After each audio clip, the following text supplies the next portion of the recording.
Dua jenis lemari pendingin yang telah disiapkan Dinas Kesehatan Kabupaten Goa, yakni lemari pendingin yang mampu menampung 500 vaksin dan lemari pendingin yang mampu menampung 150 vaksin.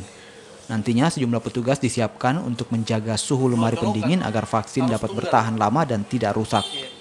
28 lemari pendingin ini nantinya akan disebar di 18 puskesmas yang ada di 8 kecamatan di Kabupaten Goa. Sementara selebihnya berada di Dinas Kesehatan Kabupaten Goa. Kalau kita di Kabupaten Goa dari 26 puskesmas, semuanya sudah siap semua untuk menerima vaksin COVID. Tempat itu masing-masing puskesmas satu cold chain, satu kulkas. Ada yang sampai 400-an, ada yang kalau tergantung dari merek kulkasnya. Kalau seperti ini yang RCW 50 EK ini hanya kapasitasnya sampai 150.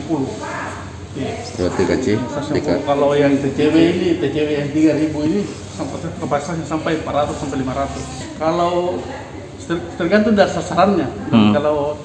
Kalau kita selama ini kan ini kan vaksin baru.